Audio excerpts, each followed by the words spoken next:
Hi, I'm Rachel, and I want to take you back to a sunny Sunday that started like any other but turned into a day that changed everything for me. It was one of those days you don't expect to stand out but ends up staying with you forever. As I pulled up to my brother James's house, a wave of mixed emotions washed over me. I was excited to see everyone, but there was a bit of nervousness, too. It had been a while since the whole family gathered together, and I was looking forward to catching up. I had some exciting news to share, as well I had just landed a new job as a manager at a top marketing firm, something I had worked hard for. My car, an old 1998 black sedan, was loaded up with bags of chips and homemade salsa. Sure, it wasn't much to look at, especially next to the other cars in the driveway, but it was mine, and I had paid it off. It got me where I needed to go, and that's what mattered. As soon as I stepped out of the car, James was already there to greet me with a grin on his face. "Hey, Jules. We were starting to think you bailed on us," he joked. I laughed, handing over the snacks. Never. Traffic was awful, but I made it. We walked into the backyard, and the smell of burgers on the grill instantly hit me. I spotted Mary, James's wife, standing by the patio. She looked like she had just stepped out of a fashion magazine, dressed in a perfect summer dress and oversized designer sunglasses. She always knew how to turn heads, and today was no different. My parents were at the grill, waving as they flipped the burgers, while my younger siblings, Michael and Amy, were busy setting up some outdoor games. Everything seemed perfect, just the way family gatherings usually were. But of course, Mary had to make her entrance. Finally, the guest of honor arrives. Mary called out in her loud voice, the kind that made sure everyone, and I mean everyone, even the neighbors could hear her. As she said this, her eyes darted toward my old blue car, parked next to their shiny new SUV. "Couldn't you park that relic around the block, Jules? It's ruining my view." Some of my cousins chuckled, and I tried to brush it off with a laugh. "Well, it gets me from point A to point B," I replied, trying not to let it get to me. But Mary wasn't finished. She sighed dramatically and took a long sip from her cocktail. "Oh, honey, you really should treat yourself to something nicer. You're a manager now, aren't you? You should act like it." I started to respond, wanting to share my exciting news about the new job, but before I could get a word out, Mary had already turned away. She was gathering a group of people for a game, completely dismissing me. I stood there for a moment, her words still stinging. It wasn't just about the car. It was the way she said it, like a reminder that no matter what I achieved, in her eyes, I'd never be enough. James caught my eye from across the yard and gave me an apologetic shrug, mouthing, "Don't let her get to you." I tried to smile back, but it was hard to shake off the feeling of being belittled. The afternoon went on like most barbecues do, games, mingling, and catching up with family. I tried to enjoy myself, but Mary's comment kept running through my mind. It wasn't the first time she had made me feel small, and I knew it wouldn't be the last. It wasn't really about the car. It was about the unspoken competition she seemed to always have with me, reminding me where I stood in her world. As we all sat down to eat, the conversation flowed easily. Everyone was sharing updates about their lives, from new jobs to family news. When it was my turn, I shared the big news about my new job. The family congratulated me, and I got a few questions about the position. But even as the spotlight was on me for a moment, Mary managed to steal it back, talking about her own role at a similar company, making it seem like my achievement was nothing compared to hers. Little did she know, I had something even bigger in store, something that would change everything, but I wasn't going to let her ruin the moment just yet. As we all sat around the table, enjoying the meal, Mary leaned over and said with a smirk, "So, Rachel, this new job must be a big step up from your old one, huh?" She gave a little chuckle before adding, "Hopefully, they're paying you enough to upgrade that car soon." She nudged James, clearly finding her comment amusing. I was about to respond, but before I could say a word, my mom jumped in. "We're all so proud of Rachel. She's worked really hard for this," she said with a warm smile, her words filled with pride. The rest of the meal carried on with laughter and family stories, but I couldn't shake the tension that simmered just below the surface. Mary's comment, though said with a smile, had left a sting. She always seemed to know how to take a dig at me, and I could feel it gnawing at me throughout the evening. As the sun began to set, people started saying their goodbyes. I helped clean up, all the while thinking about Mary's arrogance and trying to shake off the uneasy feeling I had about starting my new job on Thursday. That Thursday morning, my nerves were in overdrive as I walked up to the sleek glass building of my new office. First days are always nerve-wracking, but this was on another level. I wasn't just starting a new job. I was stepping into a managerial role at one of the top marketing firms in the city. The pressure felt huge, and my stomach churned with a mix of excitement and anxiety. When I stepped inside, the receptionist greeted me with a friendly smile. "Good morning, Rachel. They're ready for you upstairs." I took a deep breath as I walked to the elevator, trying to steady my nerves. When the elevator doors opened, I was greeted by applause. My new team stood there, clapping, welcoming me with big smiles. It was a moment that felt surreal, and it eased some of the nerves that had been building up. The director, Mr. David, stepped forward and shook my hand firmly. "Everyone, let's officially welcome Rachel as your new project manager," he announced. The room buzzed with excitement, and I felt a rush of pride. But then, my eyes landed on Mary. She was clapping along with everyone else, but her smile didn't quite reach her eyes. Her applause was slow and hesitant, and I could see the shock on her face. It was clear she hadn't known until that moment that I would be her new boss. After the introductions, Mary approached me with a tight, forced smile. "Let's catch up after this, Rachel," she said, trying to sound cheerful, but there was an edge of surprise in her voice. "Sure, let's do that," I replied, keeping my voice calm and composed, though inside, my emotions were swirling. I couldn't help but feel a bit of satisfaction seeing Mary in this position after her comments at the barbecue. Once the meeting ended and people returned to their desks, Mary lingered. She walked toward me, her usual confidence clearly shaken. "Rachel, about the barbecue, I hope there are no hard feelings," she said, her voice much softer than usual. It was a far cry from the bold, smug Mary the first was used to. I looked at her, keeping my expression professional. "Mary, let's keep our focus on work. Personal matters stay outside these walls," I replied, giving her a polite but distant smile. "Of course, Rachel. You're right." Mary nodded, though her eyes darted away, unable to fully hide the unease she felt. In the days that followed, I threw myself into my new role. I spent hours reviewing project files and performance reports, trying to get up to speed as quickly as possible. One thing became clear: Mary's work required special attention. There were inconsistencies in her project timelines and budget allocations that didn't quite add up. I knew I had to address it sooner rather than later. During one of our one-on-one meetings, I decided to bring it up directly. "Mary, I've noticed some discrepancies in the Smith account. Can you walk me through your process here?" I asked, keeping my tone calm and professional. Mary hesitated for a moment, clearly caught off guard. "Sure," she replied, but I could see the unease in her eyes. It was going to be an interesting road ahead, managing both the professional challenges and the personal dynamics at play, but I was ready for it. This was my time to prove myself, and I wasn't about to let anything or anyone, including Mary, get in my way. Mary gave a nervous laugh, fidgeting with her pen. "I mean, it's probably just some small oversights. You know how it is with tight deadlines," she said, trying to brush off the issue. I looked at her calmly, but firmly. "Minor or not, accuracy is important, Mary. We can't afford any mistakes, especially with such important clients. Let's go through this together, okay?" My tone left little room for excuses, and Mary quickly nodded. "Yes, absolutely. I'll pull up the details now," she said, her fingers trembling slightly as she typed on her keyboard. As we went through the files, it became obvious that Mary had been cutting corners. Her work barely met the minimum standard, and the more we reviewed, the more gaps we found. I made sure to take notes on everything, documenting every oversight in detail. I knew this would come up again in future meetings, and I needed to be prepared for it. In our next meeting, I laid out the evidence in front of her. "Mary, based on these reviews, it's clear that there are consistent issues with your work. These oversights need to be fixed immediately." Mary's face tightened, but she nodded. "I understand, Rachel. I'll make sure to tighten things up." "Thanks for pointing these out," she said, her voice a mixture of gratitude and discomfort.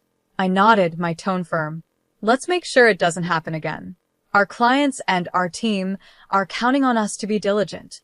As Mary left my office, I could see the weight of the situation finally sinking in.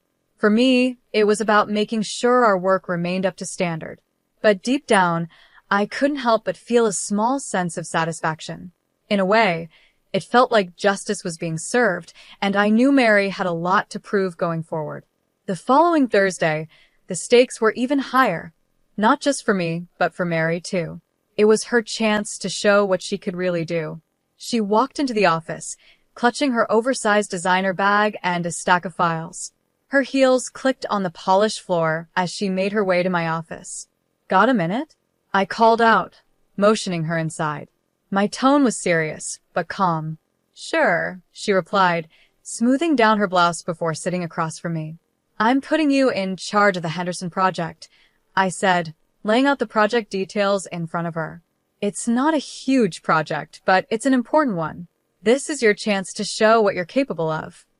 Mary's eyes widened slightly, a mix of nervousness and excitement flashing across her face. "Really?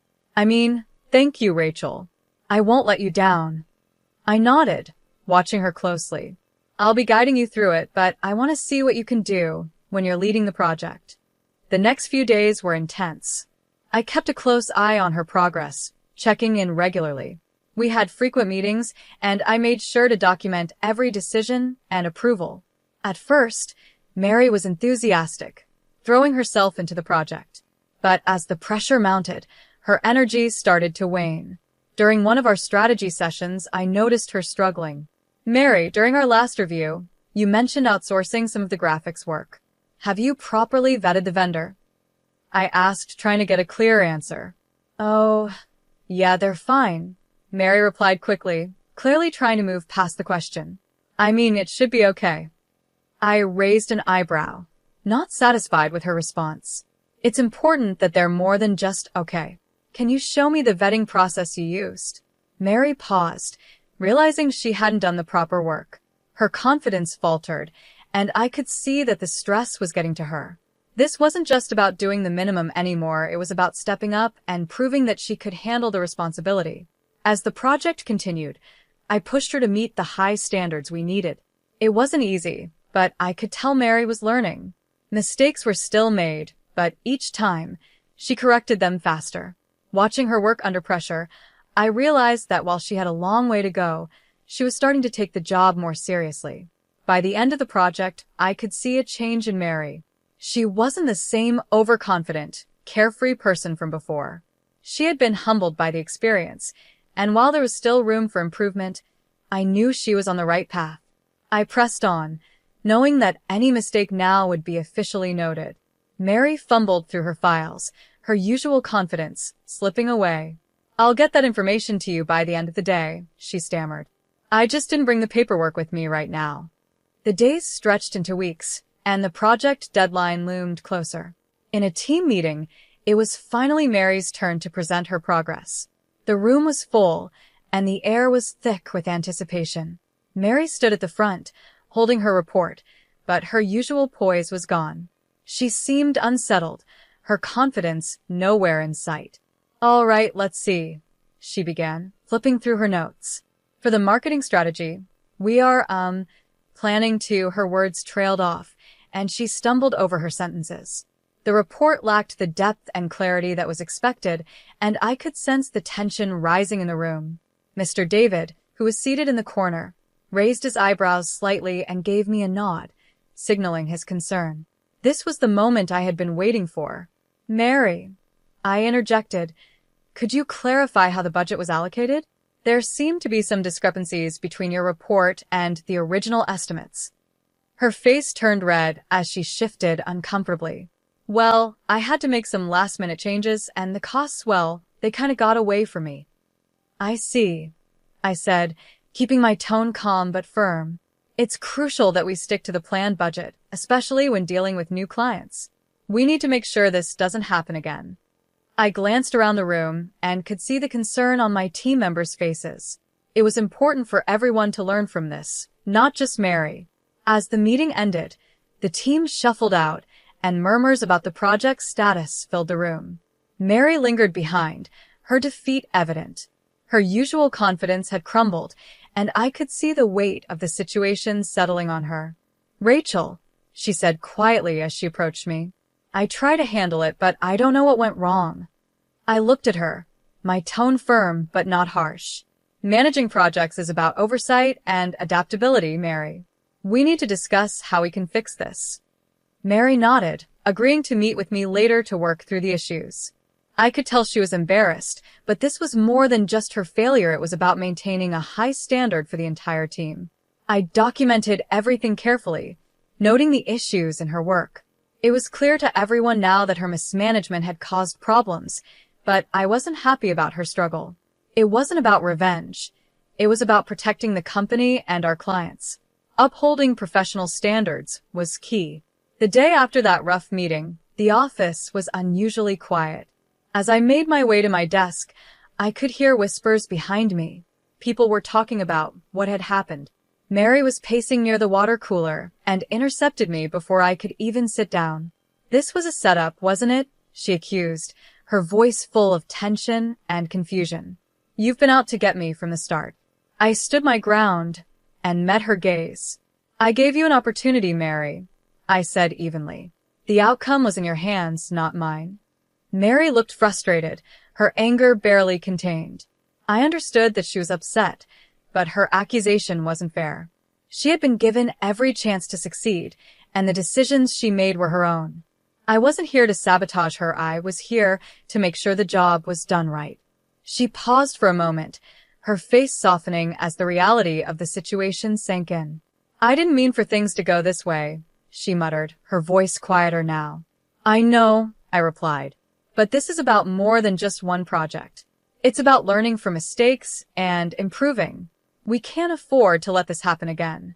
Mary nodded, finally understanding the gravity of the situation. She had to take responsibility for her actions, and I hoped this would be a turning point for her. This wasn't about tearing her down, it was about making sure she grew from the experience. We all had to be accountable, and I knew that if she took this lesson to heart, she could turn things around. I stayed calm and measured, even as Mary's tone grew more emotional. "But you just watched me fail," she said, her voice shaking with desperation. "You could have helped more. You could have guided me." "Helping is one thing," I replied, "but doing your job for you is another. We all have to meet the company's standards. Unfortunately, your work didn't meet those expectations." She scoffed, throwing her hands up in frustration. "So, that's it? You're just going to watch me go down?" "It's not about watching you fail, Mary. I document everyone's performance. It's my job, and it's not personal," I said, trying to stay firm yet professional. Later that afternoon, Mr. David called both of us into his office. The tension in the air was thick as Mary and I sat across from him. He laid out the papers I had prepared: mismanaged budgets, unvetted vendors, and timeline issues. "After reviewing the evidence and considering Rachel's observations, we've decided it's best for the company that we part ways with you, Mary," Mr. David said firmly. Mary's face went pale. The fire in her eyes faded as the reality of the decision settled in. "I understand," she whispered, her voice barely audible. The news of Mary's termination spread quickly. At the next family gathering, the atmosphere felt a little strange. My brother James approached me while I was pouring myself some coffee. "I know it's been tough, Jules. Are you okay?" he asked, his concern clear. "I did what I had to do, James. It wasn't about revenge, it was about integrity," I said, feeling the weight of the situation. He nodded and gave me a reassuring pat on the shoulder. "I know, sis. And I think deep down, everyone else knows it too." Our parents, ever supportive, didn't bring up Mary's absence. Instead, they focused on keeping the family together, making the night feel lighter as it went on. The laughter and conversation slowly helped ease the tension that had been there earlier. Later, as I drove home, the familiar hum of my old car gave me time to reflect. Watching the streetlights blur past, I thought about everything that had happened. My job demanded tough choices, ones that affected not just me but those around me. While I hadn't set out to hurt Mary personally, I knew my role was to uphold professional standards. That meant making difficult decisions, even when it involved family. Though the weight of those choices felt heavy, I drove on, confident that I had done my job with fairness and integrity.